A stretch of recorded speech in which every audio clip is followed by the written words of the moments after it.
You will never be enough for the people who never learn to love themselves, and that's not your burden to carry. There's a moment that cracks the shell, a silent scream you don't tell anyone about. The moment when you're doing everything right, giving your all, smiling when it hurts, showing up when your soul begs for rest. And yet, it still isn't enough. That's when it hits you. No matter how much you give, no matter how much you try to prove your worth, some people will still make you feel like you're not lovable unless you shrink, perform, or bleed for it. And that's not love. That's a trap. Hey folks, imagine this. You're carrying a suitcase up a hill, but this suitcase is filled with bricks. Every brick is labeled, their expectations, their silence, their criticism, their mood swings, their rules for when you're lovable. You carry it anyway because you think, if I can just reach the top of the hill, maybe they'll finally see me. But halfway up, your back breaks. Not from weakness, but from the weight that was never yours to carry in the first place. That's what happens when we try to be enough for everyone but ourselves. My friends, some of you have spent years, maybe decades, twisting yourself into versions that made others comfortable while leaving your real self buried. You wore the mask so well that even your reflection doesn't recognize you anymore. You said yes when you wanted to say no. You smiled so much it started to hurt. You became the strong one, the fixer, the pleaser, the achiever, all while your inner world was quietly falling apart. And I know that fear. If I stop trying, they'll leave. If I let go, I'll have nothing. If I speak my truth, I'll be rejected. But here's the truth the world won't tell you. The love you have to earn is not love. It's a transaction, and you were born for something deeper. You were born worthy before you ever proved anything to anyone. There's a Stoic idea that still shakes me. He who is not contented with what he has would not be contented with what he would like to have. And sometimes we apply this to others. We think, if I just give more, they'll finally see me. But some people are never content, not because you lack something, but because they do. That's not your fault. That's not your job to fix. Letting go isn't giving up. It's coming home. It's realizing you're not here to audition for your own life. You're not here to perform for crumbs of love. You're not here to convince anyone that you're worthy. You are, right here, right now, with your messy, beautiful, imperfect, powerful heart. So stay with me, because this story, this truth, it's not just mine, it's yours too. If you've ever felt like you were losing yourself while trying to hold everything together, if you've ever felt invisible while giving your all, if you've ever felt like you had to shrink just to be accepted, this is for you. Letting go changed everything, not because the world changed, but because they did. They woke up, they saw themselves, they remembered who they were before they forgot. And that changed the game. Write this in the comments. I am already enough. Say it, show it, live it. Hit that like button, subscribe if this hit something deep. And most of all, stay with me. We're just getting started. Number 1, when enough becomes a prison. You can lose yourself by trying to hold on to someone who never even saw you. That line might hit hard, but it's because some of them have lived it. Not once, not twice, but over and over again. They gave and gave until their soul became a shadow, and all they got in return was silence. Or worse, conditional crumbs of affection. Being enough became a full-time job, a performance, a survival mechanism, but never a feeling of peace. Imagine this, you're stuck in a glass room. It's spotless, polished, and beautiful from the outside. People walk by and admire it. Look how perfect, they say. Look how put together they are. But what they don't see is that the room has no door, and you've been inside, slowly suffocating, smiling through the glass while screaming underneath. That's what it's like when being enough becomes a prison. when worth is a performance, when love feels like a test you keep failing no matter how hard you study. My friends, I want to ask you something personal. When did you first believe that you had to earn your place in someone's life?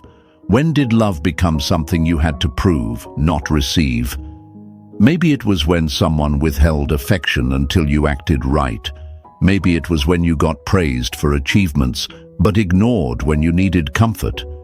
Maybe it was when you were taught to keep the peace, even if it cost your voice. Somewhere along the line you started thinking, I'll only be enough when I'm perfect, pleasing, quiet, useful, strong.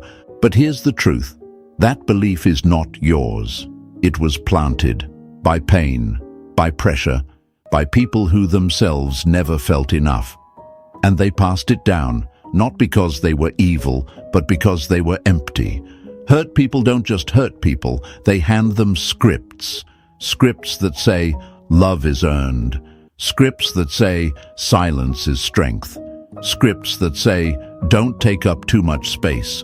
But now it's your time to break the script. Let's talk about that feeling, that ache, that tightness in your chest when someone you care about goes distant and you instantly wonder, what did I do wrong? That voice that says, maybe I wasn't good enough today. Maybe if I looked better, talked less, tried harder, they would have stayed. You know what that voice is. That's the prisoner speaking, the one trapped in the belief that they are only worthy if someone else says so. Stoic wisdom teaches us, no man is free who is not master of himself. But how can you be the master of your mind when someone else is holding your emotional paycheck? Every smile, every compliment, every breadcrumb of attention becomes a hit of validation. And then, when it's not there, you crash. That's not love. That's addiction to someone else's opinion of you. But it's hard to let go, isn't it? Because there's fear. Fear that if they stop trying, everyone will leave. Fear that their silence will be mistaken as weakness. Fear that they'll become invisible the moment they stop performing. That's how deep the programming goes. The prison isn't just around them, it's inside them. In their thoughts, in their habits, in the way they apologize for existing too loudly. So what do? They stay. They overcompensate. They explain themselves to people committed to misunderstanding them. They chase validation. They mistake anxiety for excitement. They think, if I can just hold it all together a little longer, maybe I'll be enough. But the truth is, they were already enough. Even in the mess. Even in the silence. Even in the moments they weren't chosen, weren't celebrated, weren't seen. They were always enough. But they were looking through the wrong eyes. Eyes trained to find flaws. Hearts trained to feel unworthy. Let me paint another picture. Picture a tree in the middle of a forest, tall, rooted, powerful. It doesn't ask for applause. It doesn't beg to be picked. It just is. It grows. It breathes. It sheds its leaves when the season calls for it. And in the shedding, it becomes more, not less. You're that tree. But somewhere along the way, someone convinced you that losing leaves meant losing worth, that becoming bare meant being broken, and so you started taping dead leaves back onto your branches, trying to appear whole while suffocating in decay. But healing doesn't happen through pretending, it happens through shedding. My friends, I want you to write this in the comments. I was always enough. Not, I'll be enough when. Not, I'll prove it to them. Just this. I was always enough. Let that truth shake your bones. Let it shatter the old beliefs. Let it echo through every time you betrayed yourself to be accepted. Because here's the thing, letting go of the need to be enough for others might feel like death at first, but it's actually the beginning of life. The moment you stop chasing approval, you start remembering your value. You start coming back home, not to perfection, not to performance, but to presence, to peace, to power. And yes, it's going to be uncomfortable. Growth always is. That's why the caterpillar has to dissolve before becoming the butterfly. That's why the seed has to break before it becomes a tree. You're not falling apart, you're falling into alignment, into truth. So show yourself in the comments. Say it with your chest. Let the world hear you. I was always enough. Write it not just for you, but for the version of you that stayed quiet for too long. For the part of you that still wonders if they have to earn love. For the next person scrolling who needs to see someone else say it first so they can finally believe it too. Because something is coming next, a shift, a moment, a truth you've never considered before. Stay with me. We're going to walk out of this prison together, and not with chains broken, but with wings remembered. Number 2, the lie of worthiness by performance. You were taught to perform for love. Now it's time to unlearn the lie. There's something dangerous about being praised for your strength when you're actually drowning. People look at them and say, "Wow, you always hold it together." But what they don't see is the cost.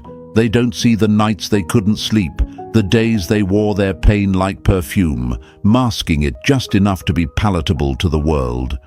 What the world applauds is often just emotional exhaustion dressed up as resilience.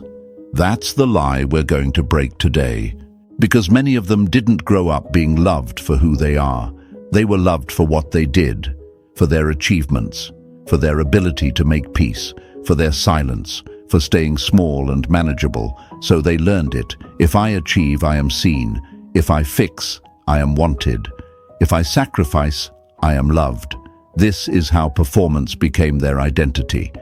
Picture this, a stage with bright lights, and they're standing in the middle, smiling. Applause surrounds them. But behind the curtain, they're falling apart. And the problem is, they don't know how to step off that stage. They think, if I stop performing, they'll leave. If I stop being strong, I'll be forgotten. So they keep going, keep entertaining, keep suppressing, until one day the applause fades, and they're left with the most terrifying silence of all, their own. My friends, that silence isn't emptiness. It's the sound of truth trying to rise. Stoic philosophy teaches us that what lies outside of our control is not ours to carry. But performance teaches the opposite. It says, control everything. Manage everyone. Be perfect. Be agreeable. Be invincible. The result? Anxiety, burnout, emotional amnesia. They start forgetting what they feel, what they need, what they even want, because everything has become about doing instead of being. And let's be real, letting go of performance isn't easy, because somewhere in their nervous system there's a trigger. Be perfect or be punished. Be helpful or be abandoned. Be impressive or be invisible.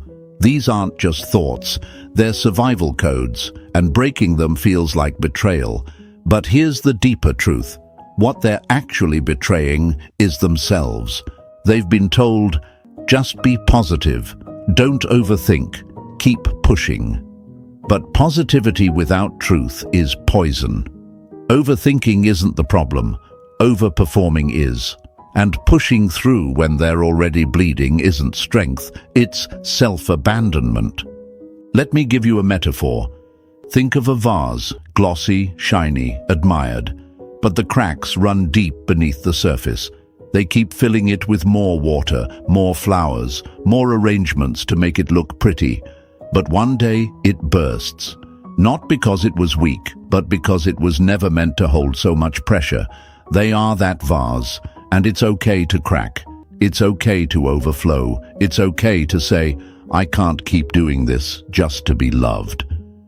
They weren't born to impress. They were born to express their joy, their needs, their boundaries, their essence. And here's the truth, no one told them. The people who love them for their performance don't really love them. They love the role, and they're allowed to stop playing that role. They're allowed to drop the script. I get it. They're scared. They think, if I stop being the strong one, people won't respect me. Or if I stop trying to fix everything, I'll lose my place in their life. But real love doesn't require a role. It requires presence. Real love doesn't demand they abandon themselves to be accepted. It holds space for their truth, even when it's messy, even when it's quiet, even when it's unsure. Marcus Aurelius once said, "The happiness of your life depends on the quality of your thoughts," and for too long, their thoughts have been trained by performance. You're only valuable when you're useful. You're only safe when you're agreeable. You're only loved when you're needed. Those thoughts need to be questioned, not lived by. So what happens when they start unlearning this? At first, it feels like loss. People might pull away, not because they're doing something wrong, but because they're finally doing what's right for themselves. Boundaries can offend people who benefit from their absence, but let them be offended. That's not their problem anymore. What comes next is peace, quiet, stillness. And yes, it's scary at first, because they're not used to being loved without conditions. But the more they choose truth over performance, the more they'll attract relationships that meet them in the real. And that's where life begins. So write this in the comments: I am not my performance. Say it like you mean it. Say it for the version of you that thought being lovable meant being flawless.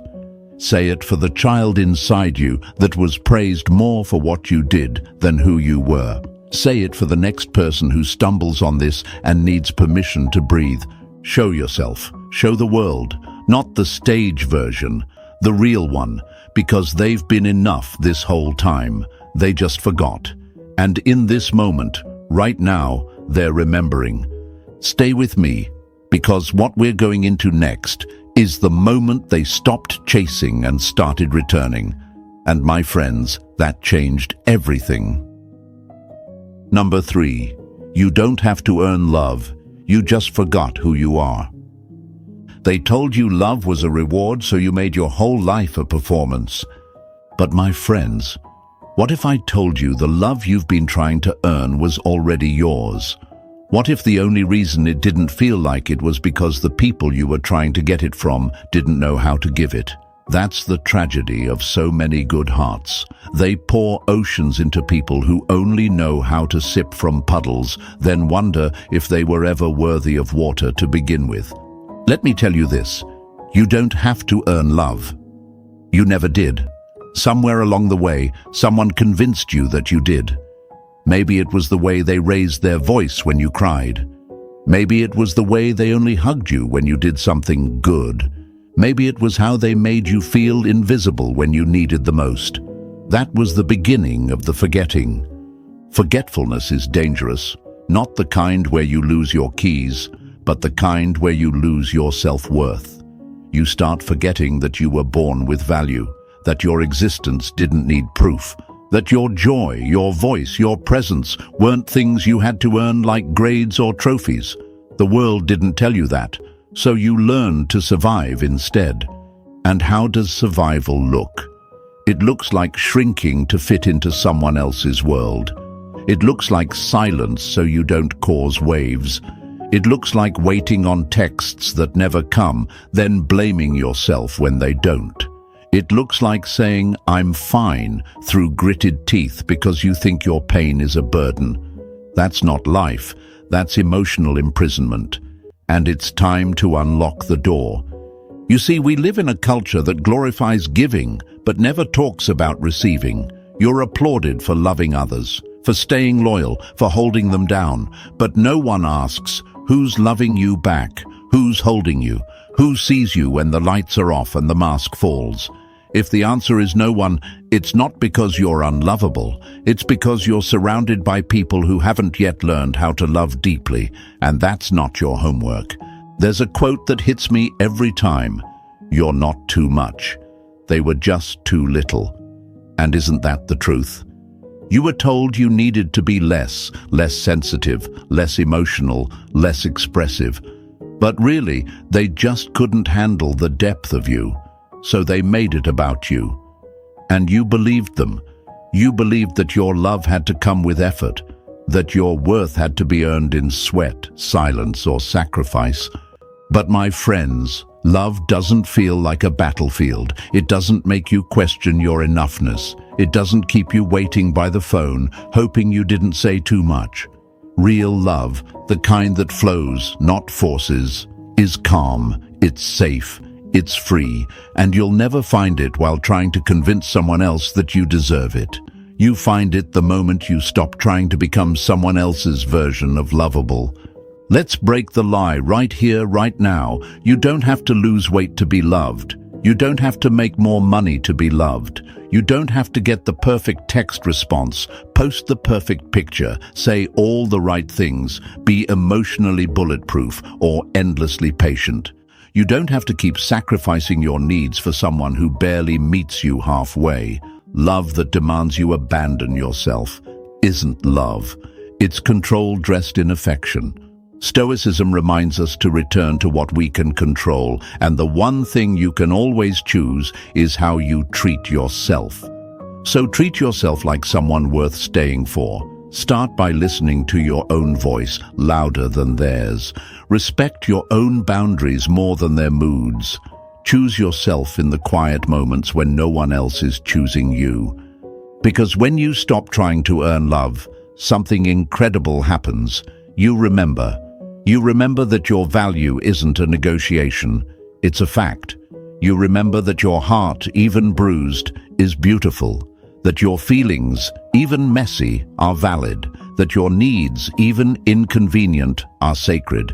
You don't have to become someone else to be worthy. You just have to come home to the person you already are. And I know, it feels scary to walk away from people who made you feel like you had to earn it. But ask yourself this: what are you walking back into if you don't? Another year of overthinking? Another season of emotional starvation? Another version of you that smiles in public and breaks in private? You've been there.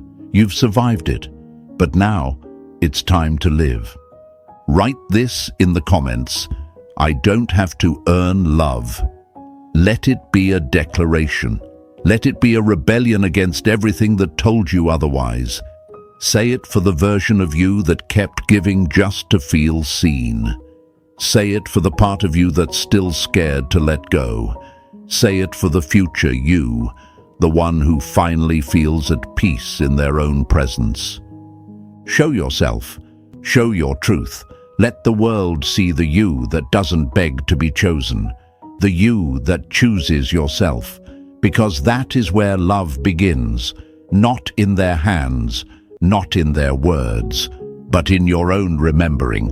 And stay with me, because the moment they let go of what they thought they needed, that's when everything started to change. Number 4, the moment they let go and everything didn't fall apart. You didn't lose them when you let go. You found yourself.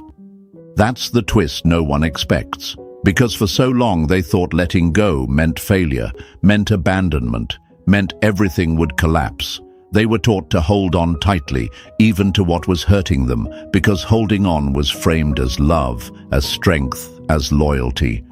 But nobody warned them that sometimes the strongest thing they could do was release. Let me paint the scene. Imagine someone hanging from a rope. Their hands are blistered, shoulders aching, vision blurry. Below them is fog, unknown, uncertain, and above, a version of love that only comes with conditions. So they grip harder. They whisper to themselves, just hold on a little longer. But each second takes more life out of them, until finally, fingers numb, heart worn, they let go. And to their shock, they don't fall. They land, gently, on their own feet. That's what letting go really feels like. Not crashing, but coming home. See, my friends, they weren't afraid of letting go because it was wrong. They were afraid because they'd been convinced it meant they would end up alone, unloved, empty. But the truth is, the thing they were clinging to was already draining them. And sometimes, peace only arrives when the door slams shut, when the phone stays silent, when the space they feared becomes sacred. They didn't just wake up one day and decide, I'm done. No, it was slow. A quiet unraveling. It was the 100th time they were left unread, the 12th broken promise, The silent tears they wiped after pretending everything was okay. It wasn't dramatic, it wasn't loud, it was tired, it was quiet, it was survival whispering, "You deserve more than this."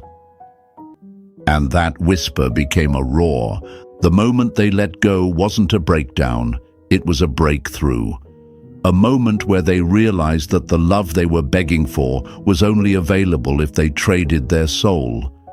And my friends, that's not love. That's self-erasure, that's spiritual debt, and it's okay to stop paying it. There's a quote that says, "You can't heal in the same place that broke you." And they were trying to.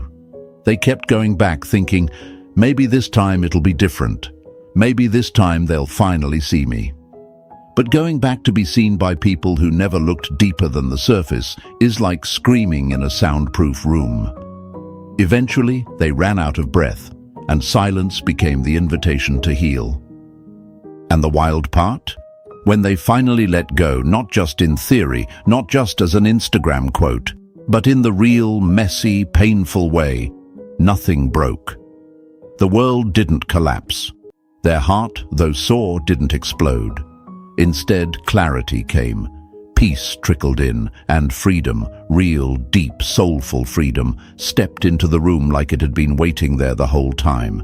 And no, letting go didn't mean they stopped caring. It didn't mean they became cold or heartless. It meant they stopped carrying what wasn't theirs. They stopped proving, stopped explaining, stopped showing up to a battlefield unarmed, hoping love would show mercy. They realized they are not responsible for teaching someone how to love them properly. Letting go meant finally choosing themselves, not in a selfish way, but in a soul-honoring way. The way a tree chooses sunlight, the way the ocean pulls back before every wave, the way the moon never apologizes for waxing and waning. It was nature, it was truth. And sure, it was lonely at first, because healing is often quiet. The calls slowed down, the invites stopped. The old crowd didn't understand the new boundaries. But loneliness is not the enemy. Self-abandonment is. And they were done abandoning themselves just to be in rooms that couldn't hold them.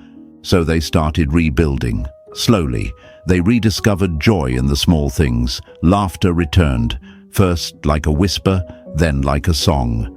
They made space for people who didn't need to be convinced of their worth. People who didn't flinch at their truth. People who saw them, really saw them, and didn't ask them to shrink.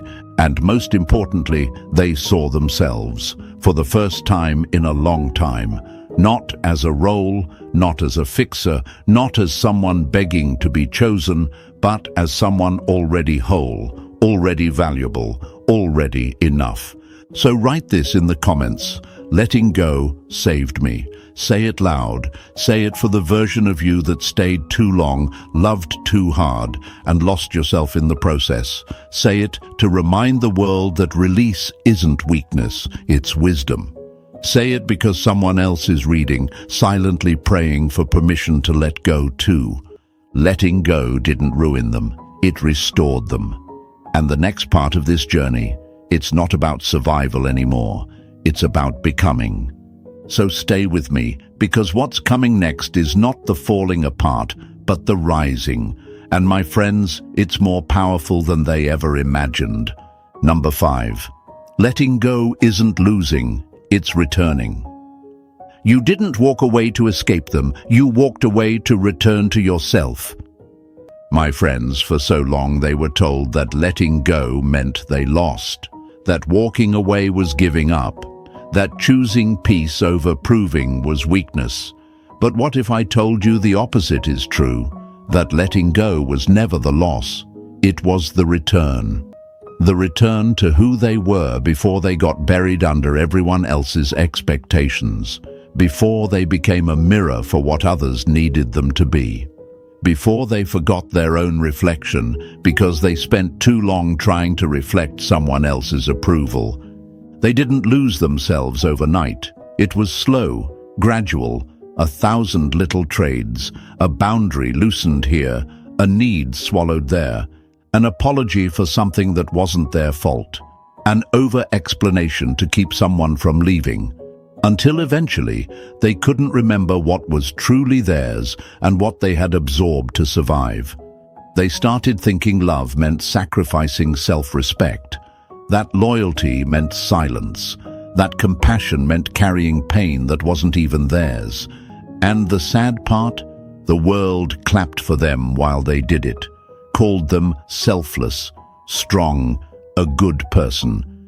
But deep down they weren't strong, they were exhausted, they weren't selfless, they were self-abandoning, and they weren't a good person in the way they wanted. They were just someone who had forgotten how to say, "This is not okay."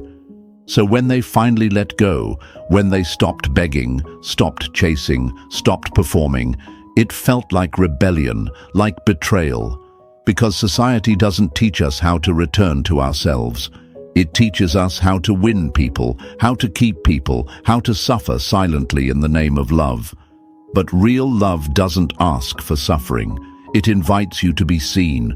Real love doesn't cost your dignity. It protects it. They didn't let go to be cruel. They let go because staying would have meant disappearing.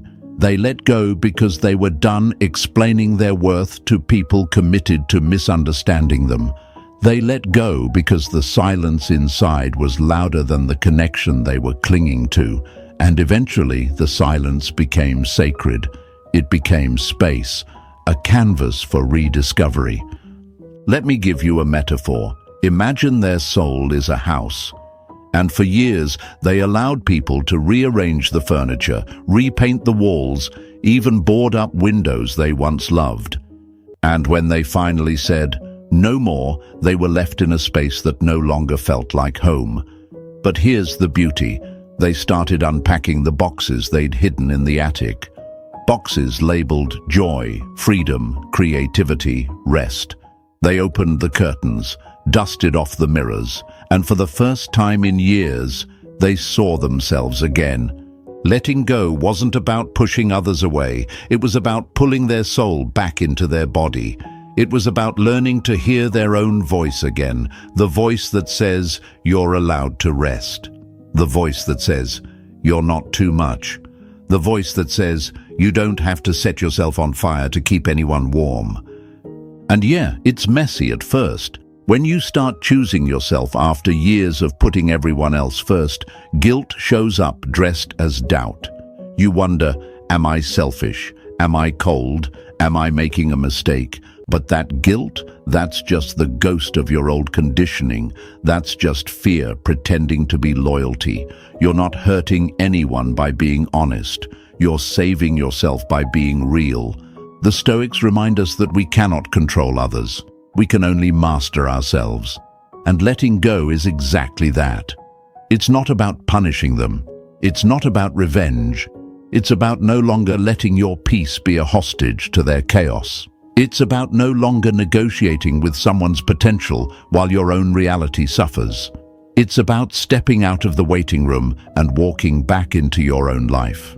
They weren't meant to live in limbo. They weren't meant to be stuck between who they are and who they need to be for someone else. They were meant to live whole, to live free. And freedom doesn't always look like fireworks. It looks like saying no without explaining. It looks like not reacting when they try to provoke you. It looks like choosing solitude over someone who drains you. That's real power. So write this in the comments. I'm returning to myself. Say it for the version of you that gave everything just to be half-loved. Say it for the parts of you that still wonder if walking away was a mistake. Say it to remind yourself that you didn't let go to lose, you let go to live. Show yourself. Not the version that always says yes, not the version that bends to be loved, but the version that knows, I am not selfish for choosing peace. I am not cruel for choosing truth. I am not wrong for walking away from what was killing me quietly. And stay with me, because what comes after the return is the rebuild. And my friends, that's where it gets beautiful. Number 6, the power of surrender, not because they gave up, but because they woke up. You don't heal by holding on. You heal the moment you stop fighting what's already gone. There comes a point when the war inside them gets louder than the noise outside. The constant tension, the second guessing, the tightness in their chest from trying to fix what never wanted to be healed. That's when something shifts, not with fireworks or applause, but with a quiet decision.